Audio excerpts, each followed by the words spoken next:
Velkommen til dagens webinar, der har titlen Åbenhed og privatliv kan kombineres. Her i DI's fine webinarstudie, der har jeg på min ene side Kurt Nielsen fra Cicata, og på min anden side Troels Birman Mortensen fra Datafair. Og I præsenterer jer selv lige om lidt.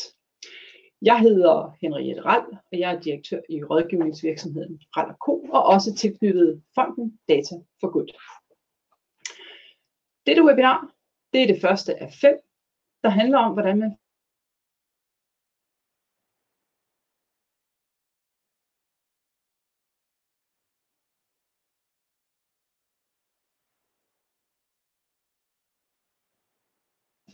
sikrer fortrolig fond, så er det. Og på det her webinar og de efterfølgende 4, der vil de forskellige personer, som står bag BlockDAG-projektet, fra forskellige vinkler dele indsigter i, hvordan det er, man på den ene side kan sikre fuld transparens omkring data med blockchain-teknologi, og på den anden side sikre den enkeltes privatliv med krypteringsteknologi og GDPR. Med andre ord, transparens og fortrolighed skal gå hånd i hånd. BlockDAG-projektet har fokus på sundhedsdata, men i princippet kan den her metodik bruges på alle typer af data, og derfor er perspektivet ret stort. Ja, parterne bag BlockDAG-projektet, og skal vi lige have den næste slide, det er, som jeg sagde, det er mig, der lige skal dele her. Vi har lige teknikken, den er med os nu. Ja. Parterne bag BlockDAG-projektet, det er som sagt Industriens Fond, som er gået ind og støttet økonomisk. Så er det Alexandra Instituttet, som er en almennyttig virksomhed, som i mange år har bidraget til nytænkende IT i Danmark. Så er det Cicata, som Kurt repræsenterer, som er en teknologivirksomhed, der står bag noget af den mest banebrydende kryptologi. Så er det fonden Data for Good, der med borgeren i centrum sørger for, at privatlivet bliver respekteret. Og endelig er det Datafair, som er en kommerciel virksomhed, der ønsker på en fair og ansvarlig måde at arbejde med folks data. Ja, tilbage til dagens program, hvor titlen jo er Åbenhed og privatliv kan kombineres. Og hvis vi lige tager et blik på dagens program, så er der først og fremmest den her introduktion. Så præsenterer Kurt og Troels sig selv og lige sætter ord på, hvad der egentlig er problemet. Så går Kurt i dybden med at beskrive teknologien. Der bliver mulighed for at stille spørgsmål. Troels beskriver nogle konkrete cases, og hvordan det er, vi i virkeligheden kan bruge det her. Så bliver der spørgsmål til Troels. Og endelig så runder vi af. Vi regner med at være færdig cirka 9:45. Og så er der sådan set bare tilbage at sige, at brug chatfunktionen, kom meget gerne med kommentarer og spørgsmål, som vi kan følge op på undervejs. Og jeg skal hilse at sige, at I kan ikke se det i kameraet, men vi har Line Håning Anker fra DI med, som er digitaliseringspolitisk konsulent, og hun hjælper os med både at samle op på spørgsmålene og sikre, at teknologien fungerer. Ja, så tror jeg faktisk, vi er klar til at gå i gang. Og så vil jeg gerne som det første give ordet til Kurt Nielsen fra Cicata. Jeg skal præsentere mig selv. Jeg er direktør for en af virksomhederne og en af partnerne i BlockDAG-projektet. Min baggrund er, at jeg har arbejdet som iværksætter og forsker igennem en 15-20 år og arbejdet meget på tværs af i forskningsprojekter, der har kombineret faggren, særlig økonomi og datalogi, og også med erhvervsrelaterede projekter. Så min faglige baggrund er, at jeg har en Ph.D.-grad i økonomi, med særlig fokus på noget som anvendt spilteori og design af markeder og data science. Det tror jeg er min introduktion. Ja, og hvis jeg skulle beskrive det problem, vi arbejder med, så er det sådan en balance mellem at udnytte data og beskytte data. Så det er jo ingen tvivl om, at der bliver stadig større værdier ved at kunne bruge også stadig mere følsomme data i digitale services. Samtidig er det både en menneskeret og også en økonomisk rationelt at beskytte sine data. da det både sikrer ens forhandlingskraft i alle de spil eller de forhandlinger, som man måtte indgå i digitale services. Der kan det være en fordel, at man ikke har delt alt på forhånd. Og det er egentlig det, vi ser på i projektet og arbejder med infrastruktur til at kunne sikre præcis det her, med at man får alle de her ting, som man typisk vil pege på, når man ser på en helt generel infrastruktur. Der skal være fortrolighed, data skal forblive fortrolig, så skal data bruges på den måde, man har aftalt, de skal bruges på, og så skal data i øvrigt være tilgængelig, systemet skal være tilgængeligt. Og det er det, vi vil komme lidt nærmere ind på her. Ja. Tak, Kurt. Og så er det din tur, Troels, til en kort introduktion. Ja, goddag. Jeg hedder Troels Birmann Mortensen, og jeg er administrerende direktør. Jeg har været med til at stifte et firma, som hedder Datafair, sammen med 4 andre fornuftige folk. Jeg har arbejdet så er jeg også projektleder på BlockDAP-projektet, og det er jo derfor, jeg sidder her i dag. Jeg har mere end 20 års erfaring, hvor jeg har arbejdet bredt inden for det, der hedder life science virksomheder. Det vil sige både biotech-selskaber, som udvikler nye lægemidler, altså ny medicin. Jeg har arbejdet inden for medtech. Det er udstyr, som typisk den enkelte patient eller borger bruger, men som tit også opsamler data. Så har jeg arbejdet med patientjournalsystemer, og det er jo sådan noget, som vi fleste kender, hvis vi er på sygehus, eller hvis vi sidder ved den praktiserende læge. Det var sådan et specialsystem til intensivafdeling. Og de sidste 5 år har jeg fokuseret meget på sundhedsdata, fordi jeg kunne se, at der var en stor værdi i de data, som bliver opsamlet, men som ikke rigtig bliver brugt igen. Og det var ligesom grund til, at 5 folk sagde, at vi stifter Datafair. Vi må se, hvad vi kan gøre for at få de her data brugt på en bedre måde. Og sådan som jeg ser hovedudfordringen, det er, at der er brug for mere personlig behandling, og der er brug for mere personlig medicin. Når folk bliver syge, så bliver hver borger syg på sin egen måde, og man er ikke bare syg af en sygdom. De fleste fejler flere forskellige ting og har forskellige livssituationer. For at man kan tilbyde en god behandling, som faktisk er den optimale behandling for den enkelte borger, så har man brug for mere viden end det, vi egentlig bruger i dag. Når et nyt lægemiddel, altså medicin, bliver godkendt, så er det baseret på sådan en gennemsnitsbetragtning af, hvordan virker det her i gennemsnit i en gruppe af 1000 eller 2000 mennesker. Og det vi virkelig har brug for at finde ud af det, hvordan virker det i, måske ikke den enkelte borger, men i hvert fald i en mindre gruppe, så vi kommer lidt tættere på det, vi kalder personlig behandling og personlig medicin. Og for at kunne gøre det, så har vi brug for adgang til bedre data. Så man kan sige, udfordringen er, at vi mangler gode sammenhængende data. Og vi mangler data, som er fra det virkelige liv. Mange af de data, som man bruger, når man skal dokumentere, at en ny behandling er effektiv, det er nogen, der har lavet et klinisk studie. Det er meget kontrolleret. Det skal det være af sikkerhedsmæssige årsager. Men det afspejler ikke nødvendigvis den situation, en patient er i det virkelige liv. Og det er jo der, man får medicin. Det er der, man får behandling. Så altså gode sammenhængende data fra det virkelige liv. Løsningen på det her, som vi ser det er, og det er det, der ligesom er vores rolle i Datafair, vi forsøger at skabe et bredt samarbejde omkring deling af data med borgerne i centrum. Og det, der er vigtigt, det er, at den deling af data, vi skal kunne garantere, at det er sikkert. Vi skal kunne garantere, at det er fortroligt. Og så skal vi altså også kunne gøre, hvad vi kan, for det bliver nemt. Sådan at den enkelte borger har en reel chance for at kunne være med til at kontrollere, hvilke data man indsamler og deler med dem, man har lyst til. Super. Tak til jer begge to. Nu har vi fået præsenteret jer, der er her i studiet. Vi har lige fået sat dagsordenen. Og Kurt, det er jo dig, der er manden bag denne her krypteringsteknologi, som jo altså sådan på mange måder er svært at forstå. Men nu er ordet dit, og du har en mulighed for at forklare lidt om, hvad er det, I har udviklet i din virksomhed. Ja, tak skal du have. Jeg vil forsøge de næste 10 minutter at gå igennem med sådan lidt ovenfra, hvad det er, vi arbejder med, og starte meget, måske lidt abstrakt, og så bevæger mig hen mod den infrastruktur, som vi reelt arbejder med og bruger i det her projekt. Og jeg skal jo starte med at sige, det er jo absolut ikke mig, der står alene bag de her ting, men vi er en stor gruppe, der har arbejdet med de her ting, og det er også et meget konkurrencepræget område inden for kryptografi, hvor man på global plan har arbejdet med at løse de her problemer de sidste 3 årtier i hvert fald. Det jeg vil starte med er egentlig at kigge på internettets historie og snakke om Web 3.0, som er sådan en generel og global udfordring, som rigtig mange projekter arbejder på at løse.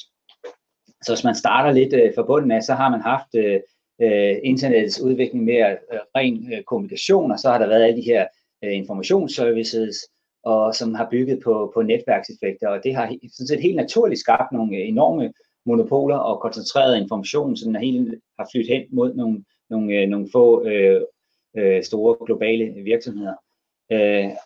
De har en rigtig god position for at bevæge sig ind i det næste niveau, men som også, hvor vi også begynder at snakke om endnu flere personfølsomme data og værdier, der bliver overført. Og det er det, man kalder Web 3.0. Og målet er sådan set, at man skal her få ramme noget, som er mere i kontrol, hvor brugerne er mere i kontrol med systemet. Så det er sådan noget med, at man kan erstatte banker og forsikringsselskaber med rene algoritmer i fremtiden. Så vi står i en situation, hvor der er en meget koncentreret markedssituation. Og det man jo typisk er, det er at håndtere sådan noget, det er enten ved at regulere det ved hjælp af konkurrencelovgivning, eller også er der teknologier, der går ind og giver nye muligheder. Konkurrencelovgivningen, der sker noget, og det er meget uklart, hvad der kommer til at ske, men det har jo været et område, hvor man ikke rigtig har rørt ved, i modsætning til mange andre industrier. Og det har måske også været svært, fordi at alle de værktøjer, man har som konkurrencelovgivning, har ikke rigtig virket på den her industri, i og med, at man giver tingene gratis væk til forbrugerne og bruger data som en del af varen. Det vi snakker om her er, hvordan man teknologisk måske kan løse det samme. Og det er sådan set det, Web 3.0 går ud på. Så det er sådan en decentral infrastruktur, som både kan adressere det her med ejerskaben til de her koordinatorer, der skaber de her netværkseffekterne i økonomien.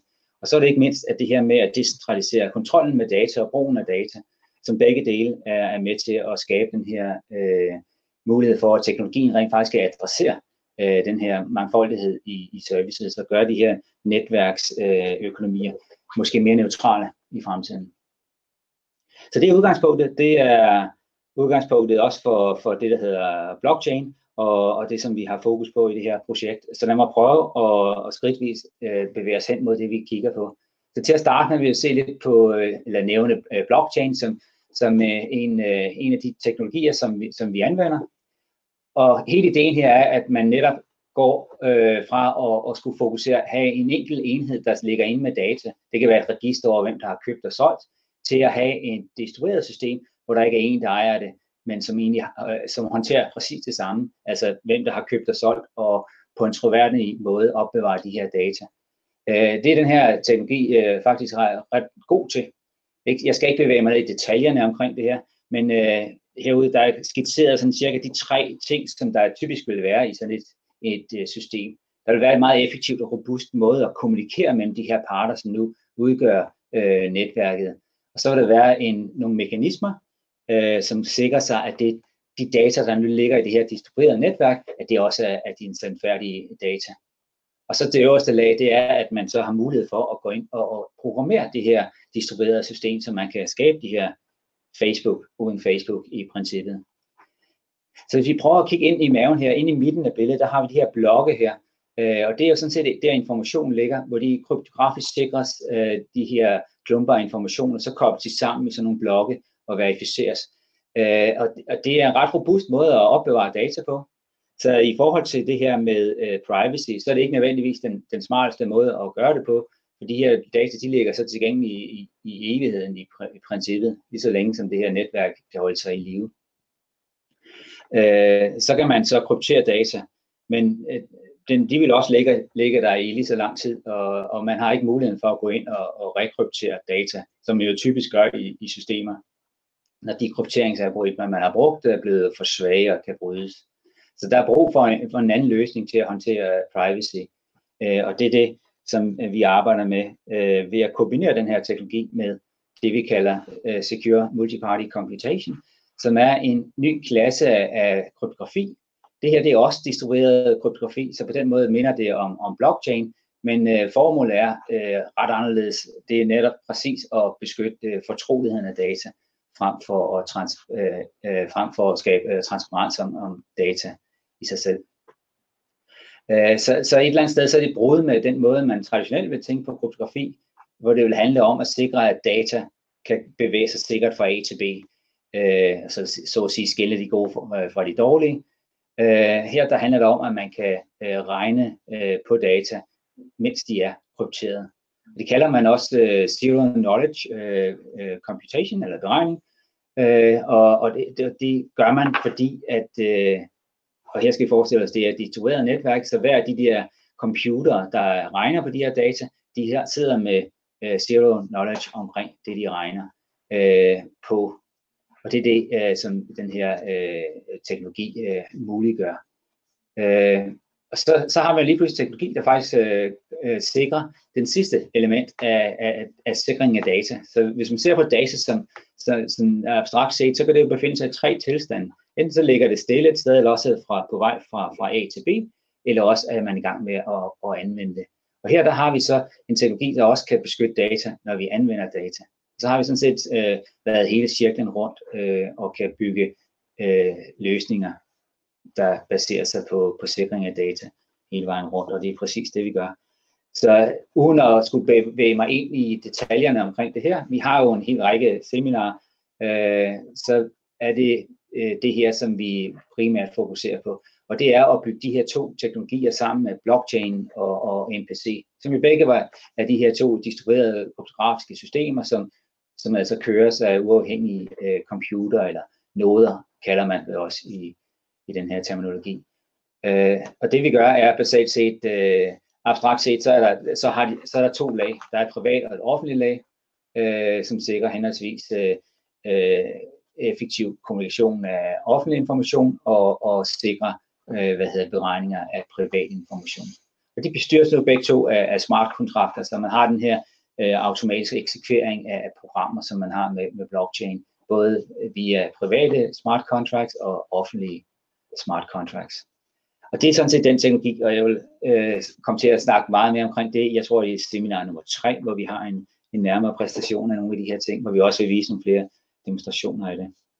Men her i projektet, der anvender vi det til at vise, hvordan vi kan skabe sådan en generisk infrastruktur til at bringe data i spil. Så man får de her 2 egenskaber, som egentlig burde være uforenelige, at du har decentral kontrol og privacy for den enkelte borger, samtidig med, at man kan skabe central værdi ved at kombinere data. Og det har været undervejs i lang tid, i flere årtier, og også ved at blive rekommenderet rundt omkring af forskellige folk, der har kigget nærmere på den her teknologi, blandt andet nogle af de her referencer, der står herovre til højre. Og det er præcis den infrastruktur, vi bygger i det her projekt og tester. Og det man kan sige er, at den her Secure Multiparty Computation fungerer egentlig som sådan en slags teknologisk backbone for brug af alle mulige andre privacy-teknologier, såsom pseudonymisering og anonymisering og federated beregninger. Og det handler om, at hvordan kommer outputtet egentlig til at se ud fra det her. Det kan være, at at den skaber pseudonymiseret data. Det kan også være, at den orkestrerer det at lave beregninger af federated, altså der, hvor man kører beregningerne hos den enkelte, den der sidder med data, og mange andre ting. Eller helt generelt, at man simpelthen bare regner de statistikker, man har brug for direkte på data og kunne afsløre det aggregerede statistik. Og det er det, vi kommer til at snakke meget mere om. Så det er en præstation af den generelle teknologi, helt fra Web 3.0 til den konkrete infrastruktur, som vi kobler på de her brugsscenarier. Var det super. Tak skal du have, Kurt. Ja. Altså nu har jeg jo hørt dig forklare det her x antal gange. Ja. Og hver gang du forklarer det for mig, så sidder jeg sådan tilbage med en fornemmelse af, at jeg stadig ikke forstår det. Men jeg har så i stigende grad tillid til, at du ved, hvad du taler om. Men jeg tænker, en af grundene til, at vi også holder det her webinar, det er vel, at vi gerne vil have folk derude, som netop har indsigter, eller gode spørgsmål, eller kritiske tanker omkring det her, at de tager fat i dig og siger, kan du virkelig bevise det her? Og så hvis du skulle ligesom ønske dig... Jamen det er jo super godt spørgsmål, og det er jo også præcis det, som er en af udfordringerne, når man sidder med noget teknologi, som egentlig er ret komplekst, at det skal jo forklares. En af fordelene ved den her teknologi er, at det er det, man kalder provable security. Så man kan... Så det starter egentlig med, at man sætter nogle kloge folk til at sidde med et stykke papir og blyant og laver det matematiske bevis for, hvad det er, man ønsker at opnå af egenskaber ved den her teknologi. Altså, og det kunne være det her med zero knowledge, at dem, der regner på data, de faktisk sidder med ingen information om de data, de regner på. Og så skriver man så de her matematiske beviser ned. Så kan man være enig eller uenig om de egenskaber, man så får bevist. Men de matematiske egenskaber, så sender man så ud og får peer review, der er andre, der arbejder inden for samme felt, og de tjekker, alting er som det skal være, eller der opstår typisk en dialog i sådan noget peer review, og man får adresseret alle mulige fejl, der måtte være, og så udgiver man de her matematiske beviser. Og det er så grundlagen for det her system, som man bygger. Så handler det i princippet bare om at implementere det matematiske system, som man har bevist er sikkert.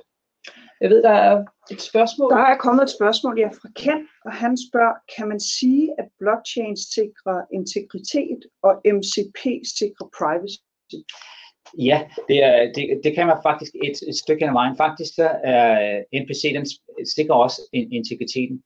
Så den har egentlig både alle de egenskaber, som en blockchain har, bortset fra, at den er ikke det, man kalder sådan en effektiv, i fagsproget hedder Total Order Broadcast Channel, at man har styr på præcis, hvad det er for nogle noder, der er i systemet, og de kan kommunikere sammen på den rigtige måde. Og desuden kan man organisere mange flere noder, som så kan gå ind og deltage i de her private beregninger. Men selve de her MPC-beregninger, der er integriteten indbygget. Det vil rent faktisk sige, at hvis den er sat til at lave et gennemsnit, og der er 5 parter involveret i det, og de 2 af dem synes, at de vil hellere regne en varians ud, så kan de kan ikke ændre beregningen, man har lagt fast. Så den integritet ligger der også i MPC-systemet.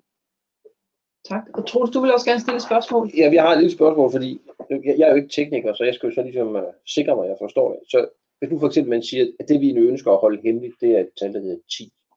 Ja. Så har man 2 computere, der står uafhængigt af hinanden, og den ene computer, den får at vide, der er et tal, der hedder 14, og den anden, den får et tal, der hedder -4, for eksempel. Og de ved ikke, at den ene ved ikke, hvad den anden ved. Nej. Og på den måde, så kan man virkelig selv lave statistik på -4 og 14, men det man i virkeligheden laver statistikken på, det er faktisk tallet 10. Der er bare ikke nogen, der kender tallet 10 overhovedet. Ja. Er det sådan kernen i det for det kan man faktisk godt sige, at det er den måde, man bruger. Ikke?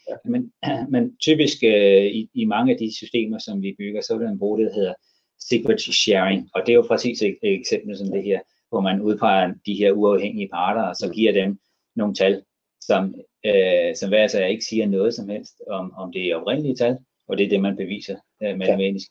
Men når de arbejder sammen, jamen, så er det sådan set det samme som at regne på det oprindelige tal af 10. Så på den måde kan man jo godt kalde det her sådan en slags statistik med bind for øjnene, at man sidder ligesom og spiller benskak og regner på data, ikke, uden at kunne have fat i data. Ja. Altså jeg må sige, for sådan en som mig, der til daglig arbejder med strategisk kommunikation, der har jeg sådan lidt, det er sådan lidt et skrækscenarie. Altså hvordan skal man nogensinde kunne kommunikere det her ud i en almindelig verden, hvor nogen som helst skal kunne forstå det. Ja. Og så derfor så er det jo også, altså, som jeg også allerede har sagt, et af formålene med de her webinarer, det er jo at række ud til en bredere offentlighed og til nogen, der sidder derude med viden og spørgsmål. Så jeg går ud fra, Kurt, at du vil være meget glad, hvis nogen tager fat i dig. Absolut. Altså man skal egentlig skrive til os, og vi har som sagt, der er en stor gruppe bag vores selskab, og folk, der arbejder med det her helt tilbage fra midt-80'erne. Så der er masser af viden at kaste over. Og man kan jo også, nu så de, der stod, altså etisk råd var jo inde at se på forskellige teknologier, som den enkelte borger kan bruge til at beskytte sine data med. Og der er den her teknologi, altså NPC-teknologien, en af de ting, de kigger på, som jeg siger, er rigtig godt og rigtig stærkt. Ja. Så det er også bare en god historie. Altså, det er jo dansk forskning gennem 20 år, ikke? Hvor Danmark virkelig har været på forkant. Præcis. At vi skylder meget til i virkeligheden Ivan Damgaard og hans arbejde på Aarhus Universitet, kryptogruppen på Aarhus Universitet. Ja. Godt. Det var så langt vi nåede med dig i den her omgang, Kurt, men du kommer jo heldigvis tilbage i webinar nummer 3, hvor vi går mere i dybden med teknologien og prøver at forstå den, fordi det er ret vigtigt, at i hvert fald, at nogle af jer beskæftiger jer godt med teknologien, og nogle af os andre kan begynde at forstå, hvad det er, det her der drejer sig om. Så går vi videre nu til dagens anden oplægsholder, og det er Troels. Og Troels, du vil prøve at gøre det her lidt mere konkret, hvad BlockDAG-projektet også handler om. Ja, altså jeg vil prøve at give nogle eksempler eller cases, som man nærmest siger på dansk i dag, på hvor kan man bruge den her teknologi til at dele data. Hvordan kan det komme den enkelte borger eller en virksomhed eller en organisation, hele samfundet til gavn. Og jeg tænker, et godt sted at starte, det er jo egentlig at stille spørgsmålet, hvorfor skal man dele data? Fordi det er jo det, der er kernen i den teknologi, som Kurt lige har præsenteret. Det er den måde at dele data på. Altså at lade andre se ens egne data på en måde, som er sikker og fortrolig. Hvorfor skulle man gøre det? Hvornår kan man få gavn af det? Og der tænker jeg, hvis man tager udgangspunkt for eksempel en patient, som har diabetes, type 1 diabetes, det kan være mange andre sygdomme, det kan jeg vende tilbage til. Type 1 diabetes, det der i hvert fald er vigtigt for patienten, det er, at han eller hun tager sin medicin på det rigtige tidspunkt, og tager den i forhold til sit blodsukker, at han eller hun også har styr på, hvilken mad, der bliver spist, og hvad indholdet er af sukker og andre ingredienser i den mad. Det kan også være vigtigt, hvilke andre sygdomme man har som patient, end lige type 1 diabetes, og hvilken anden behandling man får for det. Og egentlig så er fysisk aktivitet jo også vigtigt. Og det er jo alt sammen informationer, som ligger rundt omkring. Medicinen, den får man, den henter man på apoteket. Det ligger i et register.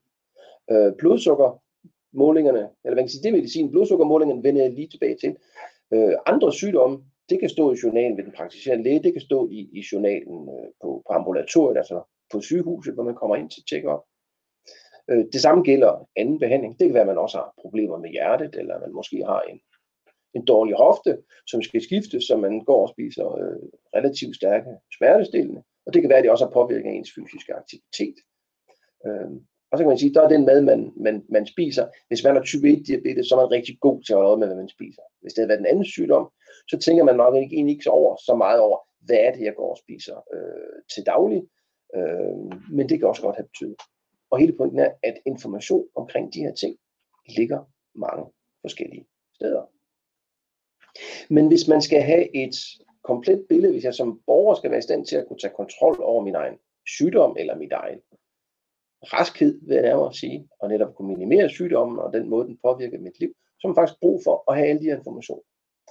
Og brug for at kunne dele dem, fordi tit har man brug for at kunne få råd og vejledning. Det er det, vi har læger, sygeplejersker og andre til. Råd og vejledning om, hvad skal jeg gøre i den her situation. Og så har man altså behov for at kunne dele de data. Og på en måde, som gør det nemt for dem, som så skal hjælpe en med at se på data og træffe en beslutning. Så de data, jeg nævnte før, hvor finder man dem henne? Ja, jeg var lidt inde på det. Nogle af dem ligger i det, der hedder sundhedsregister. Det er sådan i Danmark, hvis man bliver indlagt på et sygehus eller går til lægen, i hvert fald på et sygehus, så har man automatisk sagt ja til, at de data, som bliver opsamlet, og der er jo elektroniske patientjournaler i alle regioner, altså på alle sygehus i Danmark, de data må blive gemt, og dem må man bruge til kvalitetssikring på sygehus, og man må bruge dem til forskning, hvis det er i den brede offentlighedsinteresse. Så automatisk, når man tager mod behandling, så har man faktisk givet lov til, at ens data må blive brugt. Der er heldigvis også nogle begrænsninger på, hvordan de data må blive brugt. Så der ligger noget i sundhedsregistre. I gamle dage, inden vi havde elektroniske patientjournaler, der var sundhedsregistrene simpelthen noget, der sad sekretærer på de enkelte afdelinger. Og så havde man papirjournalerne, og så sad man og tastede ind i en database. Og det er det, der gør, at vi i dag har nogle rigtig gode sundhedsregistre med data, som går årtier, og adskillige årtier tilbage. Fordi inden vi fik patientjournaler, der sad vi allerede gemt de data.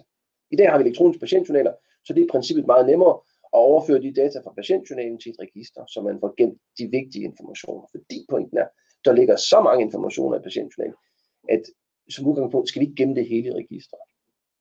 Det er i hvert fald den måde, vi har tænkt på. Men i dag, kan man sige, der ligger også en masse information i journalerne, som ikke bliver brugt, og som vi faktisk tror kan være med til, altså som vi ved kan være med til at gøre det muligt for den enkelte borger at få den bedst mulige behandling.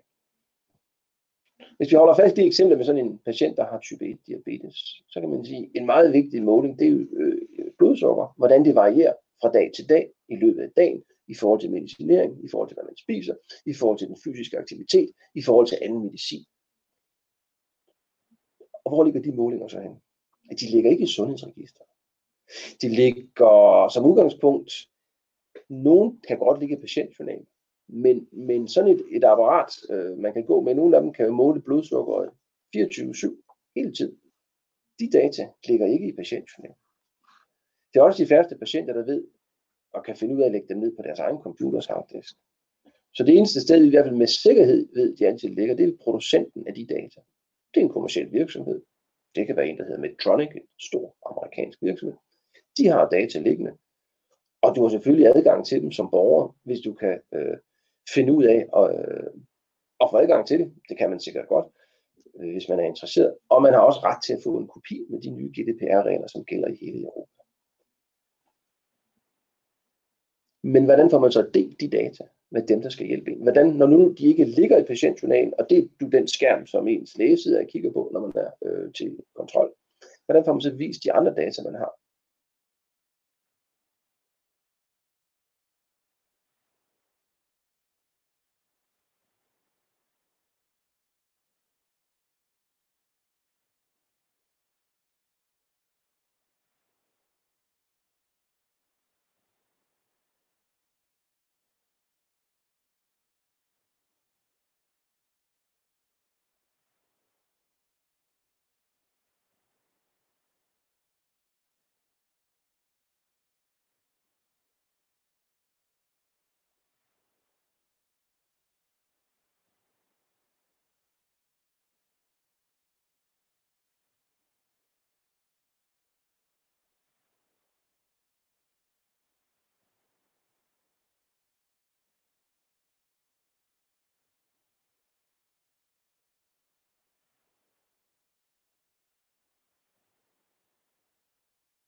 Der kan man have rigtig meget gavn af at kunne indsamle data på en hel masse individuelle, private borgere, meget følsomme informationer, uden at vide, hvem de er.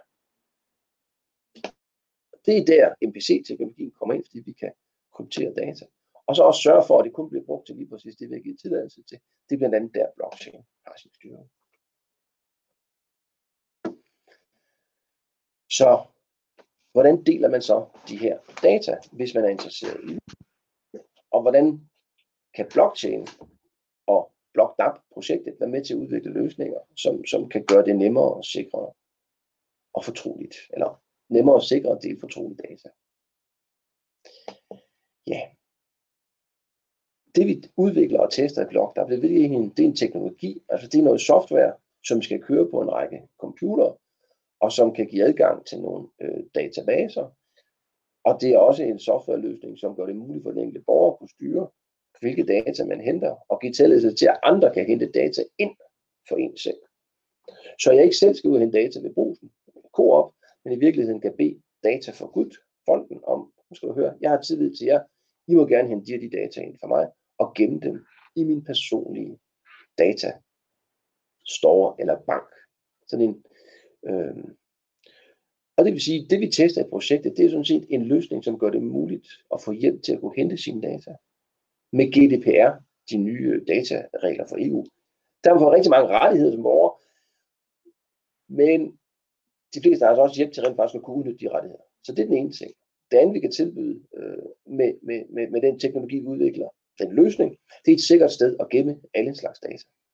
Og endelig, så er det hjælp til at dele de her data fortroligt, så man selv kan bestemme. Nogle data vil jeg måske gerne give ufortroligt, altså så lægen kan se, det er Troelses data, han sidder og kigger på.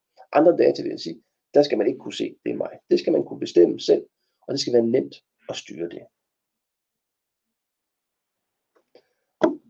Okay, så har jeg så gjort det. Hvad kan jeg så rent faktisk få ud af det? Og hvad kan andre få ud af det? Personligt kan jeg få en bedre forståelse for min sygdom, hvis jeg har type 1 diabetes. Det kan også være andre sygdomme. Det kan være akutte sygdomme. Det kan være kroniske sygdomme.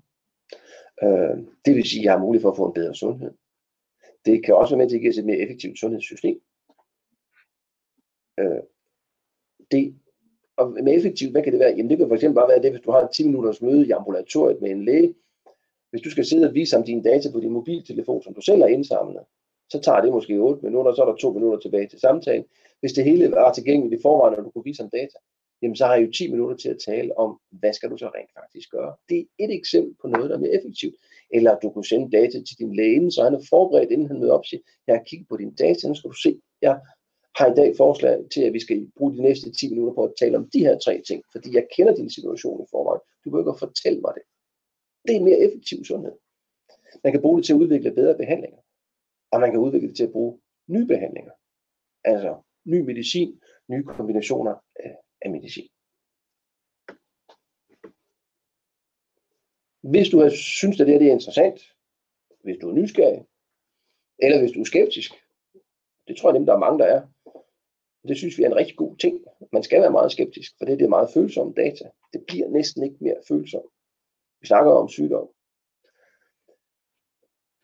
Så vil jeg anbefale, at du ser de næste webinarer, der kommer. Og dem kan I se her på siden. De kommer også til at stå senere. Det sted, hvor du fandt det her webinar.